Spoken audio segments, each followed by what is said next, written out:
मैं SP Bhardwaj classes Prayagraj YouTube channel में आपका हार्दिक स्वागत एवं अभिनंदन करता हूं। आज हम संख्या पद्धति के अगले टॉपिक पर चलेंगे, जो एक मैथमेटिक्स का टॉपिक है। कंपटीशन में अक्सर ये पूछे जाते हैं। तो संख्या पद्धति हमने आपको पहले भी बताया, कंपटीशन के हिसाब से मोस्ट इम्पोर्टेंट टॉपिक है। आज हम लोग यहाँ पर जो बात करेंगे वो किसके बारे में बात करेंगे? Identity elements of rational numbers के बारे में बात करेंगे। Identity elements of rational numbers के बारे में बात करेंगे। देखिए क्या होता है ये, हिंदी में इसे क्या बोलते हैं? हिंदी बोला जाता है परिमेय संख्याओं के तत्समक अवयव। परिमेय संख्याओं के तत्समक अवयव, ये बोला जाता है इसे हिंदी में। चलिए क्या होता है ये? अब जैसे दो नंबर ले लिए जाएं, कोई भी नंबर ले लिए जाएं, दो नंबर आपने ले लिए, एक संख्या ले ली, कोई भी एक संख्या ले ली। चलिए यहाँ पर हम लिख देते हैं एक संख्या। ये हमने ले ली एक संख्या, और एक संख्या के बाद में हमने क्या ले ली? अन्य संख्या ले ली, अन्य संख्या, अन्य संख्या। और इन दोनों के बीच में कोई हमने क्या लगा दी? संक्रिया। इन दोनों के बीच में यहाँ पर क्या कर दी? संक्रिया कर दी। कोई भी संक्रिया कर दी इनके बीच में, चाहे वो प्लस हो चाहे माइनस हो, ठीक है, चाहे गुणा हो, जो भी हो, संक्रिया कोई भी ऑपरेशन लगा दिया। ऑपरेशन लगाते हैं तब इसको जो आपको मिलता है, क्या मिलता है? ये जो परिणामी जो संख्या होती है वो क्या होती है? जो यहाँ पर अन्य संख्या है, यही परिणाम में मिलती है। परिणाम में क्या मिलती है? ये अन्य संख्या मिलनी चाहिए, अन्य संख्या। तब जो ये एक संख्या होती है यही कहलाती है तत्समक। तब यही क्या कहलाती है? तत्समक अवयव कहलाएगी। तत्समक अवयव कहलाएगी ये, तत्समक अवयव। देखिए यदि इसे हम लिखना चाहेंगे डेफिनेशन के रूप में तो हम क्या लिख सकते हैं? यानी वह संख्या जिसकी किसी भी अन्य संख्या के साथ, यानी वह संख्या जिसकी किसी अन्य संख्या के साथ संक्रिया कराने पर अन्य संख्या ही प्राप्त होती है, तो उसे तत्समक अवयव कहते हैं। तो उसे उस संख्या का तत्समक अवयव कहते हैं। ये आप लिख सकते हैं। जैसे एग्जाम्पल के लिए लेना चाहें तो एग्जाम्पल के लिए आप लोग ले लीजिए। जैसे चलिए कोई हमने क्या कर दिया? मल्टीप्लाई कर दिया। मल्टीप्लाई कर देते हैं। मल्टीप्लाई का मतलब ये आपने कर दिया, ये 1 into 40 कर दिया। 1 into 40 तो बराबर क्या होता है? 40 होता है। तो यहाँ पर जो ये हो जाएगा एक, देखिएगा एक का मल्टीप्लाई किसके साथ हो रहा है? 40 के साथ में। एक संख्या का मल्टीप्लाई अन्य संख्या के साथ में हो रहा है। मल्टीप्लाई, ये आपका ऑपरेशन हो गया मल्टीप्लाई। आपको क्या प्राप्त हो रही है? ये अन्य संख्या थी, यही प्राप्त हो रही है। तो ये एक आपका क्या होगा? तत्समक अवयव होगा। और किसका तत्समक अवयव होगा? ये तत्समक अवयव किसका होगा? इस संक्रिया का। ध्यान दीजिएगा, संक्रिया का तत्समक अवयव होगा। तो इस तरह से यहां पर आप कहेंगे ये है आपका तत्समक अवयव। तत्समक अवयव ये होगा आपका संक्रिया का। तो इस तरह से और एक अगला एग्जांपल हम लोग ले लेते हैं। जैसे हम यहाँ पर ले लें 1 into a, या चलिए हमने ले लिया ये a into 1 ले लिया। a into 1 लेंगे तो क्या हो जाता है? a हो जाता है। तो यहाँ पर a क्या है? अन्य संख्या है। ये क्या है? एक संख्या है। तो एक क्या होगा? आपका तत्समक अवयव होगा। ये किसके सापेक्ष हो गया? संक्रिया। यहाँ पर क्या है आपकी? मल्टीप्लीकेशन, यानी मल्टीप्लाई हो रहा है, यहाँ गुणा संक्रिया हो गई। इसी तरह से एक एग्जाम्पल हम लोग प्लस के लिए ले लेते हैं। चलिए यही हम प्लस के लिए ले लेते हैं। यहाँ पर क्या ले लिया आपने? 0 ले लिया। प्लस क्या ले लिया? 40 ले लिया। देखिए पहली संख्या एक संख्या, और ये आपने इधर क्या ले ली? 40 अन्य संख्या ले ली। और इन दोनों के बीच में आपने क्या लगा दिया?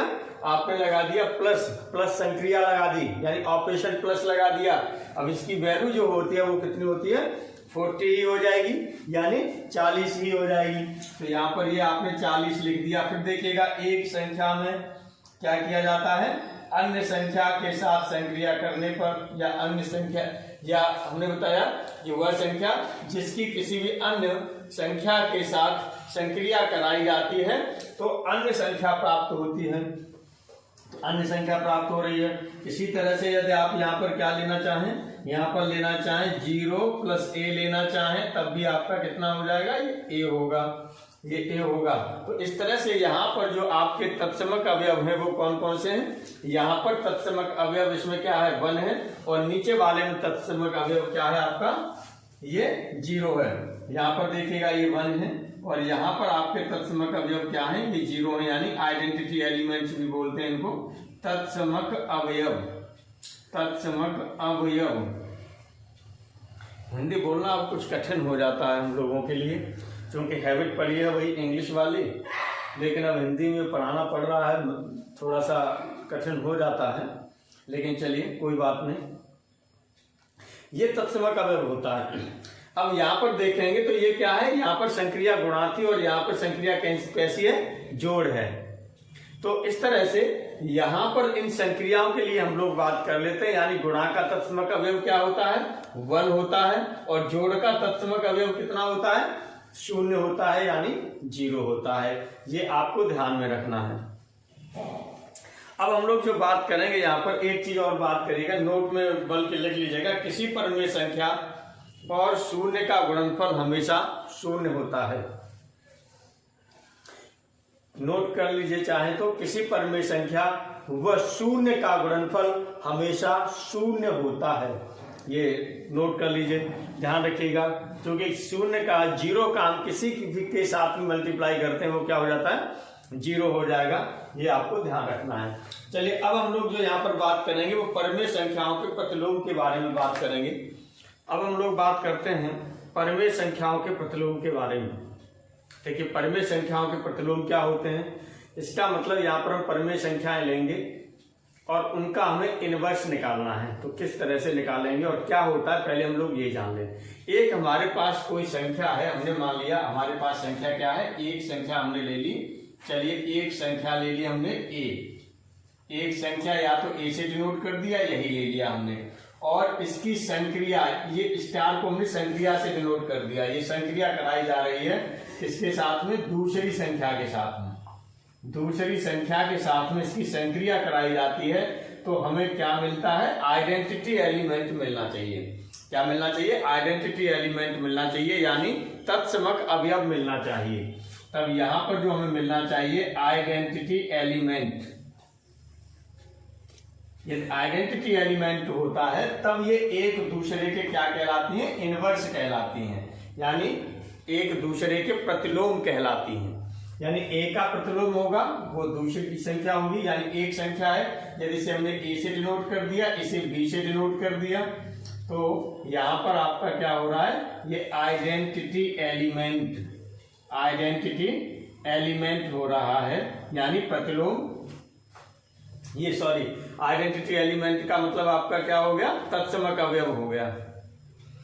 अब यहां पर हम लोग क्या बात करेंगे, यहां पर देखिएगा हमने यदि इसे अब डिफाइन करना चाहेंगे तो डिफाइन कैसे करेंगे, यानी किसी संख्या का प्रतिलोम वह संख्या होती है, किसी संख्या का प्रतिलोम वह संख्या होती है जिसकी इस संख्या के साथ संक्रिया होने पर आइडेंटिटी एलिमेंट मिलता है। जिसके साथ संक्रिया होने पर आइडेंटिटी एलिमेंट मिलता है। ये संक्रिया आपके लिए हमने स्टार लगा दिया है। संक्रिया यहाँ प्लस भी हो सकती है और आपकी मल्टीप्लाई भी ले लेते हैं। चलिए तो पहले हम लोग यहाँ पर बात कर लेते हैं, प्लस की बात कर लेते हैं। एक संख्या आपके पास कितनी है, आपने ले लिया 9, एग्जाम्पल यहाँ पर हम ले लेते हैं। एक संख्या है आपके पास 9, अब 9 में हम क्या कर रहे हैं, प्लस कर दे रहे हैं। ऐसा क्या प्लस कर रहे हैं, प्लस के रेस्पेक्ट में आइडेंटिटी एलिमेंट क्या होता है, 0। प्लस के रेस्पेक्ट में आइडेंटिटी एलिमेंट क्या होता है, 0 होता है। तो चलिए यहाँ पर यदि इसमें आप -9 ऐड कर देते हैं तो क्या हो जाता है, 0 हो जाता है। इसी तरह से यदि यहाँ पर a संख्या ले लें आप और a को आप प्लस कर दें किसके साथ, -a के साथ में यदि प्लस कर दें तो आपको क्या मिल जाता है, 0 मिल जाता है। या आपसे ऐसे भी कहा, ध्यान दीजिएगा ये 0 आपका प्लस के रेस्पेक्ट में आइडेंटिटी एलिमेंट है। तो इस तरह से आप देखेंगे कि जो a का ये जो आपका एलिमेंट हो जाएगा, इनवर्स एलिमेंट हो जाएगा, वो क्या होगा, -a होगा। लेकिन कौन सा ये होगा, ये और ध्यान रखिएगा किसके रेस्पेक्ट में, ये भी आपको ध्यान में देना है, प्लस के रेस्पेक्ट में है है ना, या मल्टीप्लाई के रेस्पेक्ट में है। ये चीजें भी आपको ध्यान देनी है। तो ये किसके रेस्पेक्ट में आप देख रहे हैं, ये प्लस के रेस्पेक्ट में, प्लस के रेस्पेक्ट में है तो इसको बोला जाता है योगात्मक प्रतिलोम। इसे क्या बोला जाता है, योगात्मक प्रतिलोम, योगात्मक प्रतिलोम बोला जाता है। यानी क्या होगा, ये एडिटिव, एडिटिव इनवर्स, ध्यान दीजिएगा, एडिटिव इनवर्स इंग्लिश में बोलेंगे तो ये होगा एडिटिव इनवर्स, एडिटिव इनवर्स ये बोला जाता है। अब चलिए यहां पर आप एक चीज ये ध्यान दीजिएगा, ए आपने लिया है तो ए का ये जो माइनस ए होगा ये कैसा होगा, योगात्मक प्रतिलोम होगा। तो यहां लिख देंगे ए का योगात्मक प्रतिलोम, ए का योगात्मक प्रतिलोम। एग्जाम में ये पूछ लिए जाते हैं इस टाइप के क्वेश्चन। जब आप देखेंगे आंसर उठा के देखेंगे तो आपको इस टाइप के क्वेश्चन मिल जाएंगे इन टॉपिक्स पर। तो ध्यान दीजिएगा, अक्सर ये भी क्वेश्चन पूछ लिए जाते हैं तो आपको विशेष ध्यान रखना है इनका भी। तो जो ए का योगात्मक प्रतिलोम क्या होगा, ये होगा माइनस ए, और माइनस ए का योगात्मक प्रतिलोम क्या होगा, माइनस ए का योगात्मक प्रतिलोम, माइनस ए का योगात्मक प्रतिलोम, ये भी आपका क्या होगा, ये ए होगा। क्योंकि दोनों को जोड़ते हैं तो आपका क्या होता है, जीरो होता है। तो इस तरह से चूंकि हम किसकी परिमेय संख्या की बात कर रहे हैं तो परिमेय संख्या किसके रूप में लिखा जाता है, पी अपॉन क्यू के रूप में लिखा जाता है। तो इस तरह से हम लिखें पी अपॉन क्यू का योगात्मक प्रतिलोम। तो चलिए यहाँ पर हम लोग लिख देते हैं पी अपॉन क्यू का योगात्मक प्रतिलोम, योगात्मक प्रतिलोम। आप सही सोच रहे हैं, आप सही सोच रहे हैं, कोई गलत नहीं सोच रहे। क्या होगा, ये होगा माइनस पी अपॉन क्यू। इसी तरह से माइनस पी अपॉन क्यू का योगात्मक प्रतिलोम, योगात्मक प्रतिलोम। इसमें भी मुझे उम्मीद है कि आप लोग पक्का सही सोच रहे हैं। तो ये क्या आप सोच रहे हैं, आप सोच रहे हैं P upon Q, P upon Q, ये हो गया। यानी ए का योगात्मक प्रतिलोम क्या होता है, माइनस ए होता है। यानी ए को माइनस ए के साथ जोड़ते हैं तो जीरो आता है, जीरो आपका आइडेंटिटी एलिमेंट है। तो ये आपका योगात्मक प्रतिलोम हो गया। इसी के साथ अब हम लोग जो बात करते हैं, एक चीज और ध्यान रखिएगा, जो शून्य होता है वो स्वयं का भी योगात्मक प्रतिलोम होता है। जो शून्य होता है वो स्वयं का योगात्मक प्रतिलोम होता है, ये ध्यान रखिए। यानी यदि आपसे पूछा जाए कि वो कौन सी संख्या है या वो कौन सा नंबर है या कौन सा डिजिट है जिसका जो स्वयं का भी योगात्मक प्रतिलोम होता है, तो वो क्या होता है, शून्य होता है। अब हम लोग बात करेंगे यहाँ पर गुणात्मक प्रतिलोम की बात करेंगे। इसे हम गुणात्मक प्रतिलोम भी बोल देते हैं। पहला प्रतिलोम पर हमने बात की थी, वो क्या, योगात्मक प्रतिलोम पर बात की। और योगात्मक प्रतिलोम में हमने आपको क्या बताया था, यानी दो ऐसी संख्याएं होती थी, इस पर हम योगात्मक संक्रिया लगाने पर या योग संक्रिया लगाने पर हमें क्या मिलता था, आइडेंटिटी एलिमेंट मिलता था। इसी तरह से वो गुणात्मक प्रतिलोम क्या होगा, यहाँ पर भी हम दो संख्याएं लेंगे और दो संख्याओं के बीच में गुणा संक्रिया लगाएंगे। यानी जो ऑपरेशन होगा वो क्या होगा, मल्टीप्लाई होगा। और फिर आपको क्या मिलना चाहिए, आइडेंटिटी एलिमेंट मिलना चाहिए। गुणा के रेस्पेक्ट में आइडेंटिटी एलिमेंट क्या होता है, 1 होता है, अभी हमने बताया था। तो चलिए ध्यान रखेंगे, जो गुणात्मक प्रतिलोम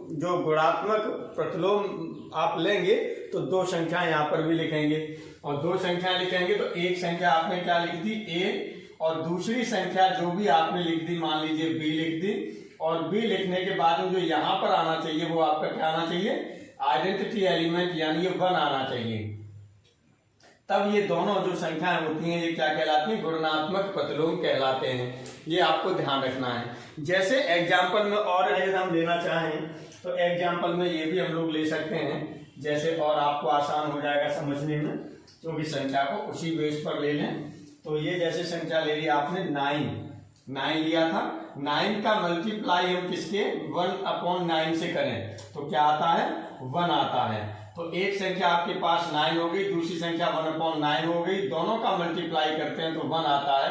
तो इसका मतलब 9 का जो गुणात्मक प्रतिलोम होगा वो क्या होगा, 1 होगा।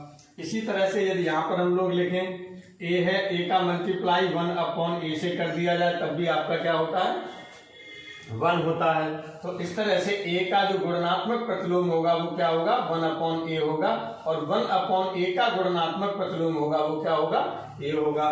तो चलिए यहाँ पर हम लोग लिख देते हैं a का गुणात्मक प्रतिलोम, a का गुणात्मक प्रतिलोम, a का जो गुणात्मक प्रतिलोम आपका हो गया वो क्या हो गया, 1/a हो गया, 1/a हो गया। इसी तरह से 1/a का गुणात्मक प्रतिलोम, 1/a का गुणात्मक प्रतिलोम, ये 1/a के गुणात्मक प्रतिलोम की बात करेंगे तो ये क्या हो जाएगा, a हो जाएगा। तो गुणात्मक प्रतिलोम में आपसे क्या कहा गया था, गुणात्मक प्रतिलोम में आपसे क्या कहा गया था, आइडेंटिटी एलिमेंट मिलना चाहिए किससे, दो संख्याओं के मल्टीप्लीकेशन से। अब यदि यहां पर हम लेना चाहें तो a का गुणात्मक प्रतिलोम कितना हो जाएगा, ध्यान दीजिएगा, a का गुणात्मक प्रतिलोम कितना हो गया, 1/a, और 1/a का गुणात्मक प्रतिलोम कितना हो गया, a। यदि आपसे ये कहा जाए कि -a का गुणात्मक प्रतिलोम, -a का गुणात्मक प्रतिलोम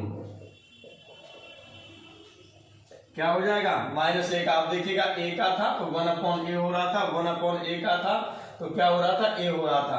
अब -a का करेंगे तो कितना हो जाएगा, ये देखिएगा माइनस है तो ये हो जाएगा -1/a हो जाएगा। इसी तरह से -1/a का गुणात्मक प्रतिलोम कितना होगा, गुणात्मक प्रतिलोम ये हो जाएगा आपका -a हो जाएगा। निकालना चाहे तो निकाल भी सकते हैं, निकालने का तरीका क्या होगा, जैसे हमने आपसे कहा था a गुणा b इक्वल टू क्या होना चाहिए, 1 होना चाहिए। तो ये a का प्रतिलोम, जो a का प्रतिलोम है वो क्या है, b है। तो इसका मतलब यदि हम a का प्रतिलोम निकालना चाहें, एक संख्या क्या है, एक संख्या है हमारे पास वो है a। अब इस a का प्रतिलोम क्या है, a का प्रतिलोम, यदि a के प्रतिलोम की बात करते हैं तो ये आपका है 1/a, या a का प्रतिलोम आपने क्या माना, यहाँ पर b लेके चले हैं, b लेके चले तो b ले लिया, b का मान यदि यहाँ से आप निकालते हैं, a को इधर ट्रांसफर करेंगे, a को इधर ट्रांसफर करेंगे, a इधर क्या है गुणा में, दूसरी साइड में जाएगा तो किस में जाएगा, भाग में जाएगा। तो b का मान कितना आ रहा है, 1/a ही तो आ रहा है, वही तो हो रहा है। तो a का गुणात्मक प्रतिलोम आपका क्या है, 1/a है। इसी तरह से और भी आप -a वाले को भी आप कर सकते हैं। इसी तरह से P/Q का गुणात्मक प्रतिलोम लिया जाए तो P/Q का गुणात्मक प्रतिलोम क्या हो जाएगा, यानी रेशनल नंबर आपने P/Q का गुणात्मक प्रतिलोम, गुणात्मक प्रतिलोम ये इक्वल टू आपका क्या हो जाता है, ये हो जाएगा, देखिए 1/P/Q होगा तो ये हो जाता है Q/P, ये हो जाता है Q/P। अब देखिए भाग वाली चीजों में मैं थोड़ा सा आपको समझाऊंगा, भाग देते समय यानी अपॉन में जो रहता है तो क्या क्या सिंबल चीजें रहती हैं उसके बारे में भी मैं आपको पहले बताता हूं। उसके बाद फिर हम एक क्वेश्चन पर आपको लेके चलते हैं जो गुणात्मक प्रतिलोम से रिलेटेड है। मैंने आपको बताया कि एग्जाम में क्वेश्चन पूछ लिए जाते हैं, गुणात्मक प्रतिलोम पर ही पूछे जाने की संभावनाएं अधिक होती हैं। क्यों, क्योंकि प्लस वाला तो सिंपल वहीं के वहीं हो जाता है, आप प्लस माइनस लगा देते हैं सब जगह जाके, लेकिन इसमें थोड़ा सा आपको कैलकुलेशन करनी पड़ती है। इसीलिए ज्यादातर क्वेश्चन पूछे जाने की जो संभावनाएं होती हैं एग्जाम में वो किसकी होती हैं, गुणात्मक प्रतिलोम से ही होती है। क्वेश्चन है -3/√3 -√2 का गुणात्मक प्रतिलोम है। 4 ऑप्शन आपको दे दिए हैं। पहले ऑप्शन में दिया है -3/√3 -√2, सेकंड ऑप्शन में दिया है -1/3 √3 +√2, थर्ड ऑप्शन में दिया है आपको √3 -√2/3 और फोर्थ ऑप्शन में दिया है 1। अब यहाँ पर हम देखते हैं क्या होता है। वैसे अब ये आपको पता चल गया होगा कि जो 1 होते हैं और -1 होते हैं, 1 और -1 जो होते हैं वो दोनों क्या होते हैं, ऐसी परिमेय संख्याएं हैं जो स्वयं ही अपने गुणात्मक प्रतिलोम हैं। 1 और -1 ऐसी संख्याएं या ऐसी परिमेय संख्याएं जो स्वयं ही गुणात्मक प्रतिलोम है। और योगात्मक प्रतिलोम में क्या था आपका, योगात्मक प्रतिलोम में भी आपने देखा था आइडेंटिटी एलिमेंट वहां आपका क्या था, 0 था, यानी शून्य स्वयं का योगात्मक प्रतिलोम था, ये बताया था हमने।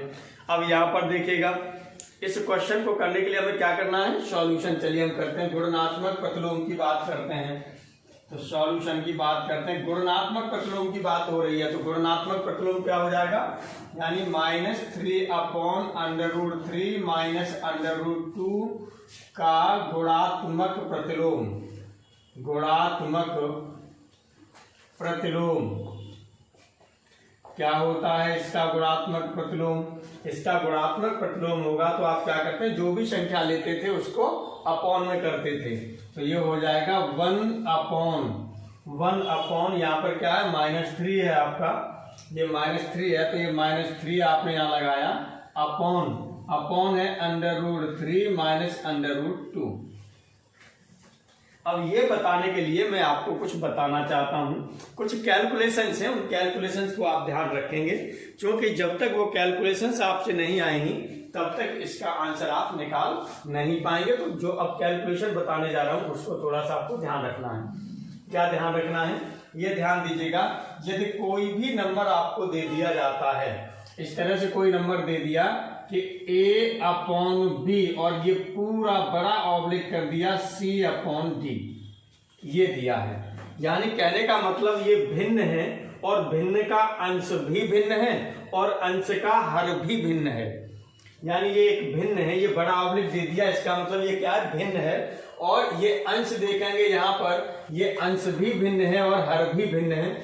तो इसके सॉल्यूशन के लिए आप क्या करते हैं, ध्यान दीजिएगा कि यहाँ पर जो ये आपका रहता है, ये नीचे वाली संख्या आप इसके साथ मल्टीप्लाई करते हैं और ये वाली संख्याएं ये मल्टीप्लाई हो जाती हैं, ऐसे मल्टीप्लाई होती हैं। तो इसका मतलब ये हो जाता है, ए ऊपर पहले से था, डी और पहुंच गया तो ए डी हो गया अपॉन, और ये क्या हो जाता है, बी सी, ये हो जाता है, ये ध्यान देना है आपको।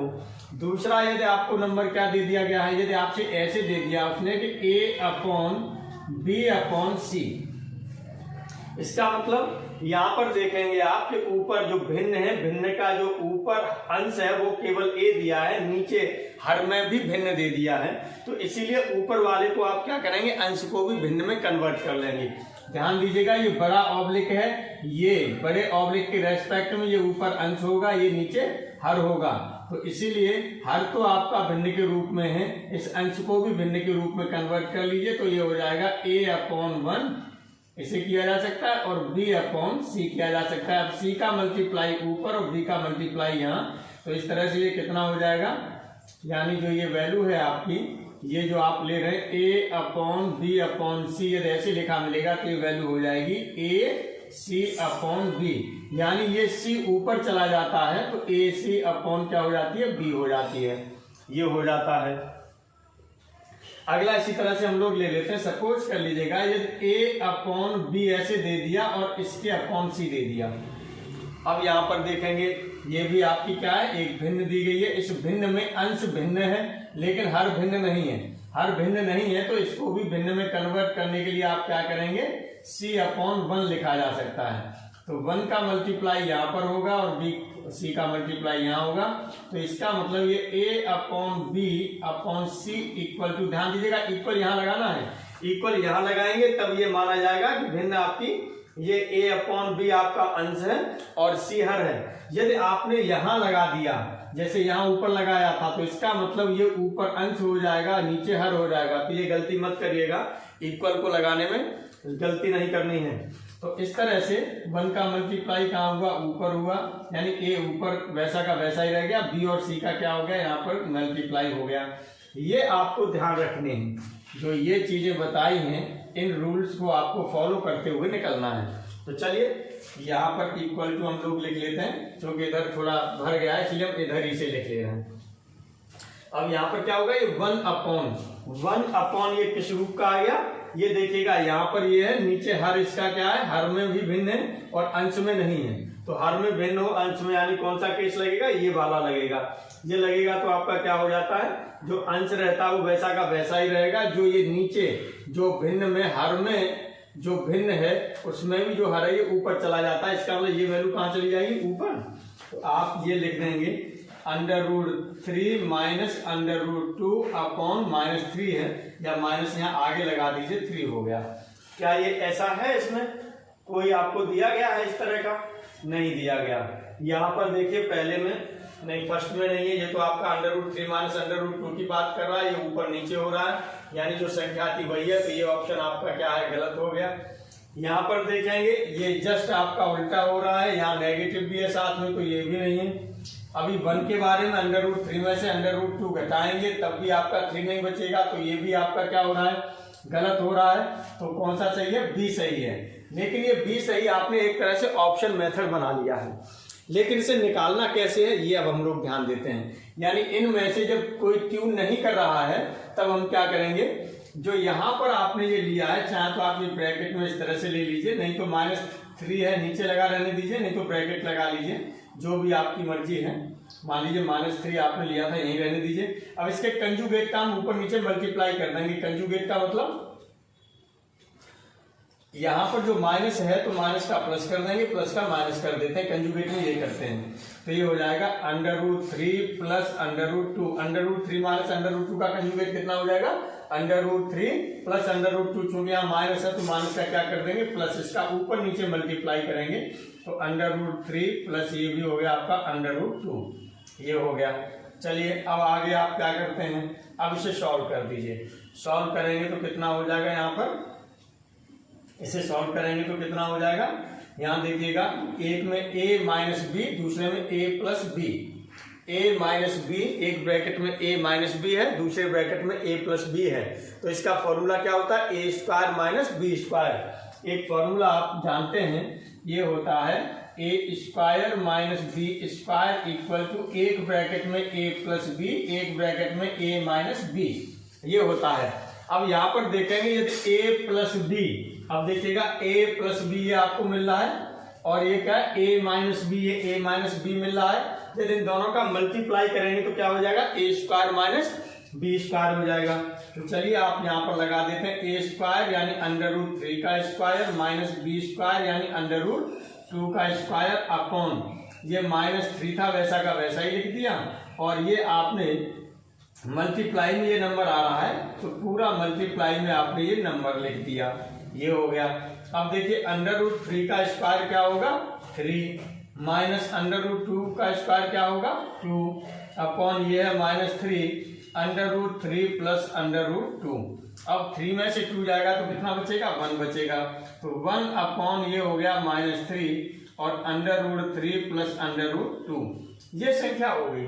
और चाहे तो इस माइनस को हम आगे लिख सकते हैं, तो -1 अपॉन ये हो जाएगा 3 √3 प्लस √2। अब मैं समझ रहा हूं कि यहाँ पर हो सकता है कि कुछ कैलकुलेशन में आपको प्रॉब्लम हो रही हो, क्योंकि मैथ से दूर दूर तक जिन लोगों का रिश्ता नहीं रहा है उनको थोड़ी सी प्रॉब्लम हो सकती है, लेकिन उसके लिए थोड़ा सा आपको टाइम देना पड़ेगा, क्योंकि जब तक जो वीकनेस है आपकी, जब तक वो दूर नहीं होंगी तब तक जो है ये चीज़ें माइंड में हो पाना बड़ा मुश्किल हो जाता है। लेकिन यह कि कोशिश हमारी है कि आपको अच्छे से अच्छे तरीके से बेटर तरीके से हम आपको समझा सकें, जिससे कि आपको लाभ मिल सके। अब हम लोग बात करते हैं क्वेश्चन पर। ये क्वेश्चन क्रमागत संख्याओं से रिलेटेड है। जैसे सम संख्याएं, आपने क्रमागत सम संख्याएं ली थी, क्रमागत विषम संख्याएं ली थी, वो क्वेश्चन सॉल्व किए थे, उसी तरह से ये क्वेश्चन है आपके। यहाँ पर देखिएगा पहला क्वेश्चन है जो हमारा 5 क्रमागत संख्याओं का योग 65 है, तो पांचों संख्याएं ज्ञात कीजिए। फॉर्मूला आप ठीक वहां उसी तरह से लगा सकते हैं। विषम संख्याओं में आपने क्या लिया था, या सम संख्याओं में क्या लिया था? x, अगली संख्या x+2, अगली संख्या x+4, अगली और ऐसे ले रहे थे। इसी तरह से यहाँ पर लेना चाहेंगे तो x, x+1, x+2, x+3 क्रमागत हैं, तो ये आप लिख सकते हैं। लेकिन फॉर्मूले से हम लोग बचेंगे, हम उसी पैटर्न पर चलेंगे जैसे वहां पर चले थे।